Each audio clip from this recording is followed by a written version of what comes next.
Have you ever stopped to imagine, as you settle under your clean, fresh sheets, what it would be like to close your eyes in a room where the air itself feels heavy and air thick with the relentless scent of months, perhaps years, without a single drop of soapy water touching the skin of those around you? Imagine for a moment that the concept of privacy does not exist and that the aroma of an entire city, from the narrowest alleys to the great stone halls, is a suffocating mixture of rancid sweat, urine-tanned leather, and the sweet stench of organic rot accumulating in every corner. It is not just a matter of lack of perfume, it is a reality where cleanliness is an almost mystical luxury and where the rituals to keep the body at bay against filth are so strange and complex that today they would seem like a form of slow torture. Stay with me as we dive into the shadows of history's deepest alleys, where we will discover why nobles covered themselves in heavy spices to avoid fainting from their own smell and how humanity survived an era where the concept of a bath was a rare and mysterious event.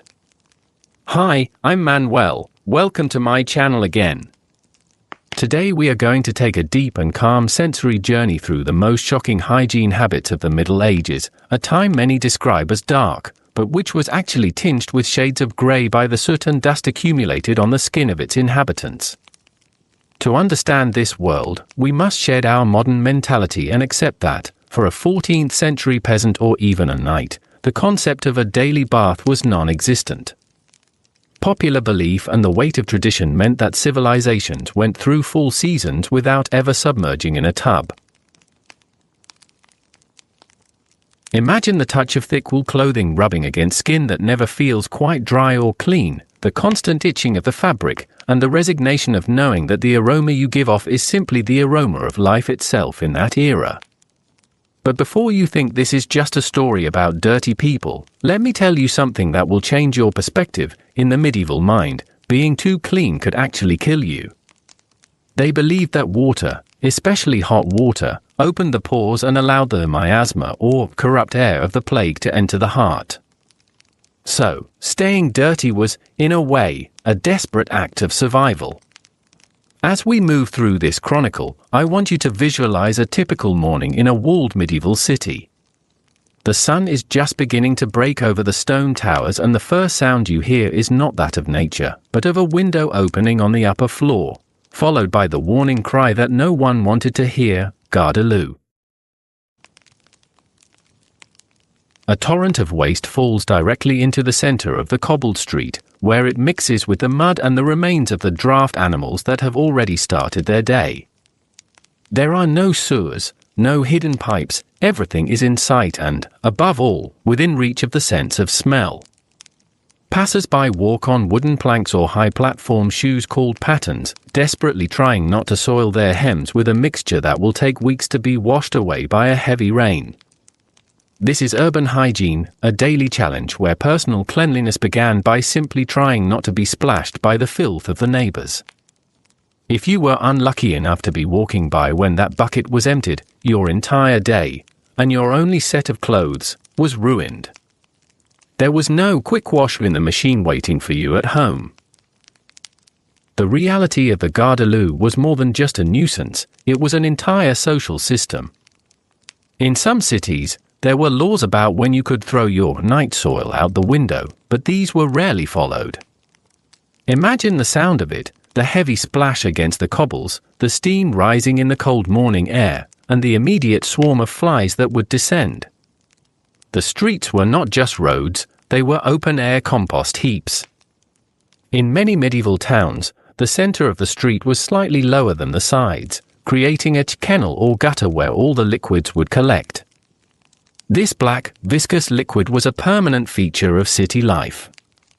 To cross the street, you had to navigate a minefield of organic matter. This is why the pattens, those wooden overshoes, were so essential. They lifted you 4 or 5 inches off the ground, literally keeping you above the filth.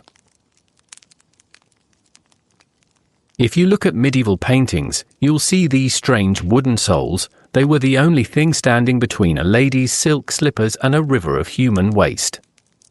Inside the houses, the outlook was not much more encouraging by our current standards.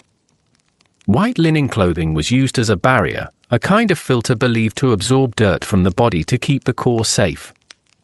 Linen was the true key to medieval hygiene. It was thought that if the undershirt was white, the body was clean, regardless of when the torso had last felt the touch of water. Washing these clothes was a titanic task involving the use of wood ash and, very often, fermented urine for its high ammonia content, which acted as a natural bleach.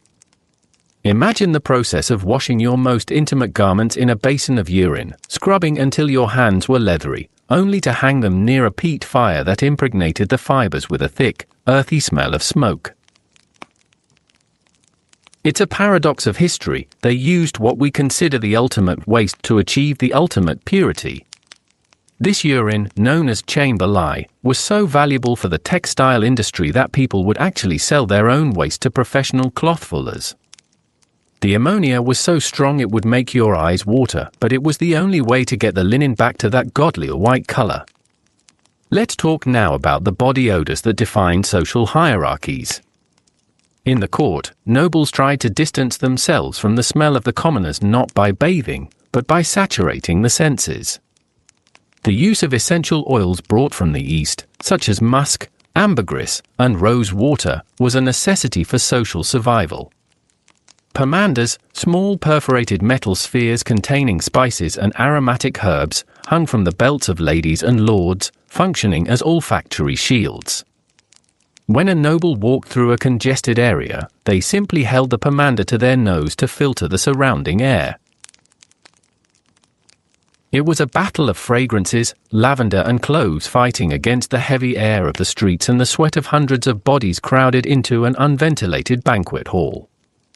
Some of these perfumes were so strong they could cause headaches, but a headache was preferred over the nauseating reality of the great unwashed. Think about the king's court, hundreds of people dancing in heavy velvet and fur, under the heat of thousands of beeswax candles, with no ventilation. The smell wasn't just an inconvenience, it was a physical weight. Now, consider the extreme case of the King of France, Louis XIV. Though slightly later than the High Middle Ages, his habits reflected a long-standing tradition. It is said he only took 3 full baths in his entire life because his doctors warned him it would destroy his health. Instead, he would have his servants rub his skin with alcohol-soaked cloths and change his linen shirt 3 times a day. To the people of that time, he was the height of cleanliness. If you didn't smell like a human, you smelled like a flower or a spice. There was no neutral smell. You were either rotting or you were a walking garden. This led to a massive industry of scented gloves. Because people rarely washed their hands, they wore gloves made of fine leather that had been soaked in ambergris and civet oil for months. When you shook someone's hand, you weren't feeling their skin, you were smelling the perfume of a dead animal used to hide the scent of a living one. The transition from the High Middle Ages to the later centuries brought a paradoxical shift in how humanity perceived the simple act of washing. While we often imagine a linear progress toward cleanliness, history shows us a jagged path where tradition often dictated the rules of the body. Public bathhouses, known as stews, had been a staple of urban life in many European cities. In these steamy, crowded rooms, people of all classes would gather, not just to scrub their skin, but to socialize and eat. However, as the centuries moved forward, these vibrant centers of social hygiene were often shuttered. Why? Because the church and the medical community began to associate them with sin and the spread of the great pox. By the end of the medieval period, a long era of dry washing began, where the touch of water was rare. Instead of water, the wealthy turned to the science of the apothecary. This was the era where the soap industry began to flourish in specific Mediterranean hubs, not for the masses to bathe, but to create luxury items for the elite. In the sun-drenched streets of Marseille and the ancient workshops of Aleppo, master soap makers perfected the art of mixing olive oil with soda ash. These soaps were hard, fragrant, and incredibly expensive, often infused with lavender or laurel. They weren't used for a full-body scrub as we know it. Instead, a small piece of this precious green gold would be used to wash only the hands and face, the parts of the temple that were visible to the world.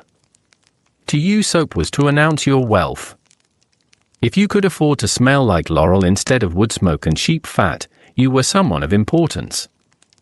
Meanwhile, the lower classes relied on soap balls made of pig fat and wood ash, which were harsh on the skin and left a greasy residue that had to be scraped off with a knife. Think of the texture, gritty, grey, and smelling like a burnt kitchen. This was the reality for 90% of the population. As the centuries rolled toward the Renaissance, the obsession with masking rather than removing grew to theatrical proportions. The streets remained open sewers, and the domestic life was still a battle against the elements, but the human spirit sought beauty in the midst of the grime. This is when the concept of the toilette began to evolve. It wasn't about a room with plumbing, but a ritual at a dressing table. Noblemen and women would spend hours applying heavy white powders made of flower roots to their faces, creating a porcelain mask that covered the marks of time and the yellowish tint of skin that rarely saw the sun or fresh water. These powders were often scented to counteract the smell of the body underneath. To sit in a Renaissance court was to be surrounded by a dizzying cloud of competing perfumes, rose, violet, and ambergris, all designed to create an illusion of purity in a world where the floor beneath your feet was often covered in rushes that hid old debris. The texture of life was defined by the layers one wore against the world, and for the common folk, these layers were rarely removed. Imagine the weight of a wool tunic that has absorbed the humidity of a dozen rainstorms and the smoke of 1,000 hearth fires. This was the second skin of the medieval man. To wash such a garment was a communal event that took place at the river's edge, where women would gather with wooden bats to beat the dirt out of heavy fabrics. They didn't use fragrant detergents, but rather a caustic lye made from the white ash of burned hardwoods. The smell of this lye filled the riverbanks, mixing with the scent of damp earth and the rushing water. This was the true smell of cleanliness, the physical exhaustion of those who labored to keep the darkness of filth at bay. But the river was also the place where the city dumped its waste. You were washing your clothes in the same water that, a few miles upstream, had been used to clean out a tannery or a slaughterhouse. It was a constant struggle against a tide of impurity. But what about the things they couldn't wash? Medieval beds were often communal, shared by entire families and sometimes even travelers. These beds were filled with straw or feathers, making them perfect breeding grounds for bed bugs, lice, and fleas. To go to bed was to invite a night of constant itching. People would hang flea traps, small tubes of ivory or wood with holes, containing a piece of cloth soaked in blood or honey, around their necks or under their pillows to lure the insects away from their skin. Imagine the silence of the night, broken only by the sound of someone scratching their arms or the rustle of the straw as insects moved within. It was a world where you were never truly alone. Your parasites were your constant companions from birth to death. Some monks even welcomed the lice, calling them pearls of God, and seeing the discomfort as a form of penance. As the sun begins to set over our imagined medieval town, the transition from the public life of the street to the private life of the house brings a different set of sensory challenges. In the absence of specialized bathrooms, the chamber pot was the silent observer of the night. Often made of simple glazed earthenware or, for the wealthy, of pewter or even silver, these vessels sat beneath the beds, waiting. The ritual of emptying them in the morning was the heartbeat of the city's cycle. If you were a guest in a grand manor, you might find your pot hidden within a close stool, a wooden box padded with velvet to provide a semblance of comfort. But no matter the velvet, the reality remained. The waste was there, kept within the living space, until the servants carried it away to the vats of the night soil men.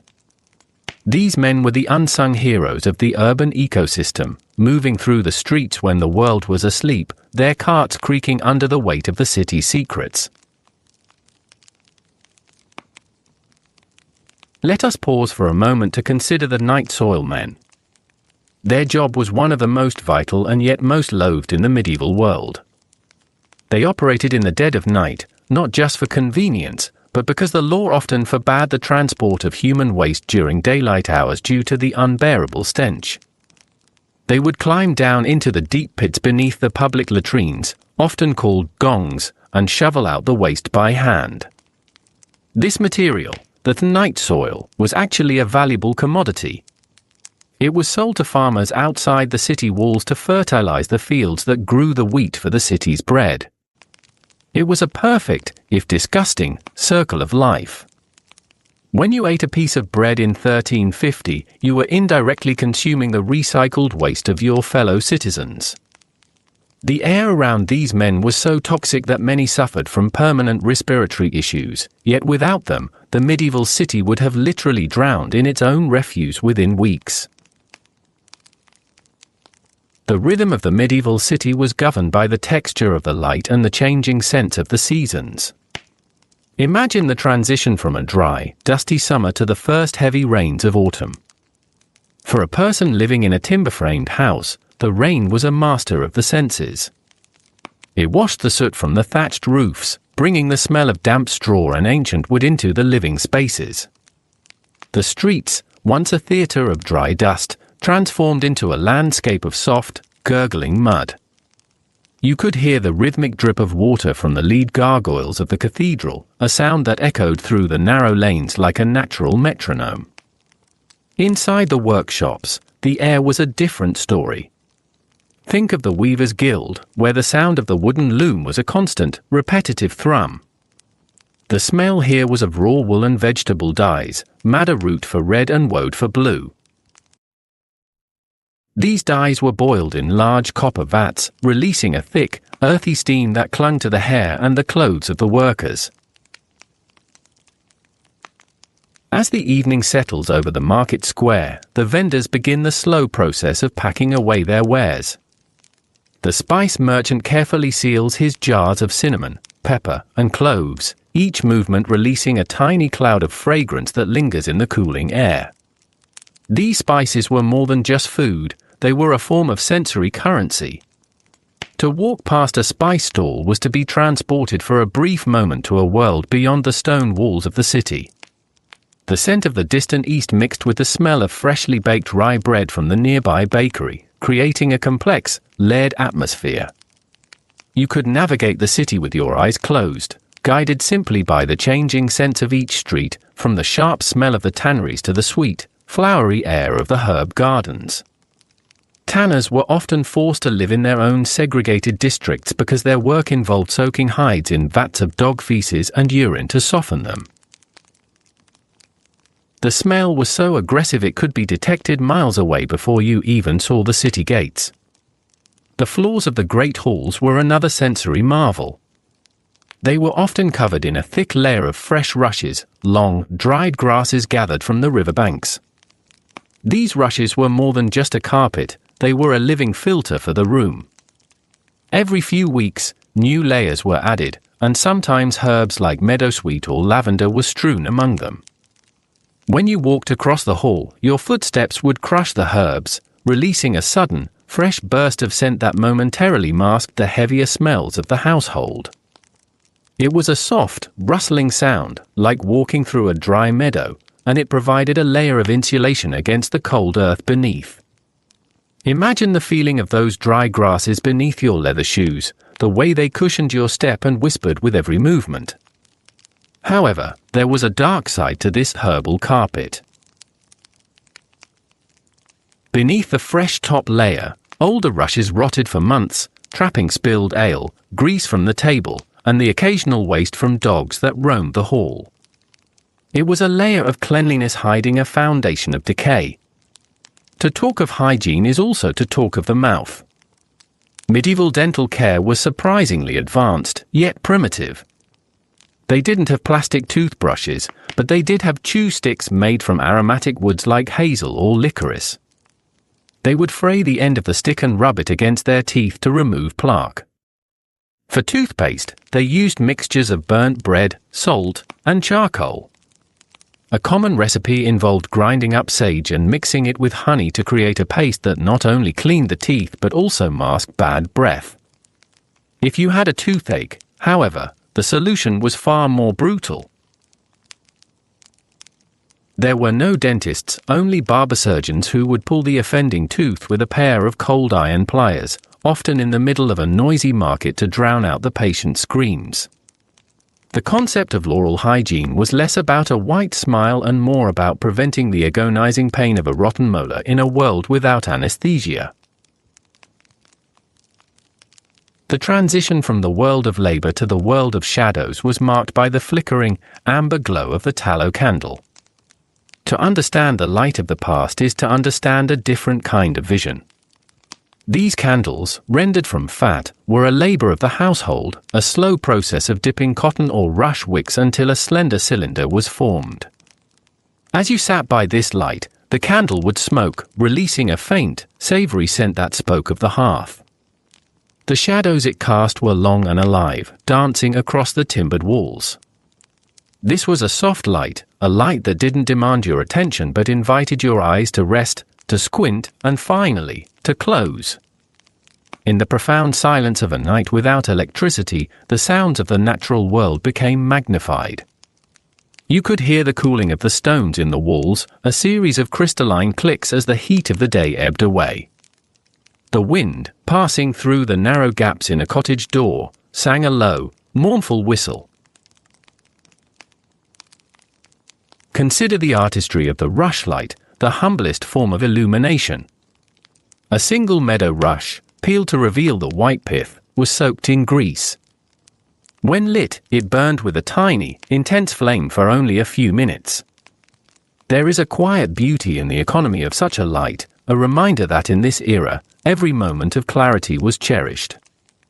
Watch it flicker until it finally reaches the end of the pith and vanishes with a soft wisp of white smoke. The texture of the night air was cool and remarkably still. Near the floor, it was cold; near the ceiling, it held the warmth of the day's cooking. To lie in a bed was to be anchored in this stillness. The heavy linen sheets, smelling of sunlight and lye, would slowly warm up as they met your body heat. This gradual warming is one of the most primal comforts, the sensation of a cold space becoming a warm sanctuary. Let us imagine the medieval winter, the ultimate test of human endurance and hygiene. When the rivers froze and the wood became damp, the interior of the house became a smoke-filled cocoon. Families would huddle around a central hearth, the smoke rising to escape through a hole in the roof. Because it was too cold to wash clothes or skin, the layers of clothing became even thicker. People would sew themselves into their winter woolens, not removing them for months until the first thaw of spring. The smell of a winter household was a dense cloud of wood smoke, old sweat, and the damp breath of cattle. Yet, in this closeness, there was a profound sense of community. The lack of physical distance meant that every person was intimately familiar with the presence of their neighbor. Life was a shared sensory experience, for better or for worse. The medical knowledge of the time, based on the four humours, blood, phlegm, yellow bile, and black bile, dictated that health was a balance of fluids. If you felt heavy or dirty, a physician might suggest bloodletting or a laxative rather than a bath. The skin was seen as a porous membrane that needed to be protected from the environment. This is why medieval people were so obsessed with the quality of the air. They believed that bad smells, or malodors, were the actual carriers of disease. If you could smell the rotting trash in the street, you were inhaling the plague itself. This led to the development of early air fresheners, bunches of herbs called nosegays or tussie-mussies that people carried to their noses when walking through the city. Hygiene was an act of constant defense against an invisible, smelly enemy that lurked in every shadow. As we look back from our world of antibacterial soaps, hot showers on demand, and climate-controlled rooms, it is easy to judge the medieval world as filthy. But their hygiene was a sophisticated response to the world they lived in. They valued the whiteness of their linen, the scent of their spices, and the balance of their humors. They survived in a landscape where the elements were always pressing in, where the boundary between the human body and the natural world was much thinner than it is today. Their relationship with their own bodies was one of acceptance rather than erasure. They didn't try to hide the fact that they were biological beings, they simply tried to navigate the smells and textures of life with the tools they had. Think of the monks in the great monasteries, who were perhaps the cleanest people of the era. They had sophisticated plumbing systems that brought fresh spring water into their cloisters. They had lavas, beautifully carved stone basins where they washed their hands before every meal and before entering the scriptorium to work on their holy manuscripts. For them, cleanliness was indeed next to godliness. The sound of running water in a medieval monastery was a sound of extreme luxury and spiritual discipline. It was a reminder that even in the darkest of ages, the human desire for purity, both of the spirit and the skin, never truly went away. They even had reredators, which were latrines built over running streams, ensuring that the waste was carried far away from their places of prayer. To understand the medieval world, you must also understand the smell of the church. It was a sanctuary from the street. Inside, the air was heavy with frankincense and myrrh. These resins, burned in censers, created a thick, sweet smoke that rose to the vaulted ceilings. To the medieval nose, this was the smell of heaven. It was the total opposite of the miasma of the market. People would flock to the church not just for their souls, but for their senses. For a brief hour, they could breathe air that felt holy, air that was scrubbed clean by the expensive smoke of the East. The flickering of the candles, the coldness of the stone, and the scent of the incense created a sensory experience that was truly otherworldly. Now, let the images of the medieval world begin to soften. The sharp smell of the tannery, the heavy scent of the court perfumes, and the caustic sting of the laundry lye are all starting to drift away. The world of labor, the sound of the loom, and the cry of the night soilmen are fading into the background of your mind. You are no longer standing in the muddy street or sitting by the smoky hearth. You are here, in the present, safe and clean. But the connection to the past remains. The DNA of those who survived those harsh, fragrant centuries is the same DNA that flows through you today. They were resilient, they were adaptable, and they found comfort in the smallest things: a fresh rush on the floor, a warm linen shirt, a flickering candle. Imagine the peace of a village after a harvest. The smell of cut wheat, the cooling earth, and the distant sound of a bell. The hygiene of the time was not an absence of care, but a different kind of attention. They cared for the spirit as much as the flesh. They knew the texture of every leaf and the scent of every season. When you wash your hands today, you are performing a ritual that they could only dream of, but when you breathe in the smell of a wood fire or the scent of a crushed herb, you are smelling exactly what they smelled 500 years ago. It is a bridge across time, a sensory handshake with our ancestors. The craftsmanship of the medieval night extended even to the way people dreamt. In a world of such physical labor and sensory detail, dreams were often vivid and deep. They were the place where the colors of the weaver's dyes and the scents of the spice merchant's jars were reconstructed into impossible landscapes. But as the night reaches its deepest point, even the dreams begin to fade into a state of wordless rest. The stone castles, the thatched cottages, the smell of wood smoke, and the rustle of the rushes, all of these are now just distant echoes. They are threads in a tapestry that has been folded and put away. The heavy wool of the past has become the soft cotton of your present. The flickering tallow candle has been extinguished, and the smoke has cleared. There is nothing left to do, nothing left to hear, and nothing left to imagine. You are floating in the quiet center of a long, peaceful line of human history. The world is at rest. The air is still. The shadows have stopped moving. Let your breath become as slow as the turning of the stars. You are safe, you are warm, and you are deeply, profoundly tired. The story has reached its end, and the only thing that remains is the soft, welcoming embrace of the dark. The medieval world, with all its grime and its glory, is now just a whisper in the wind. You have traveled through time, through the alleys and the halls, and now you have come home to the silence.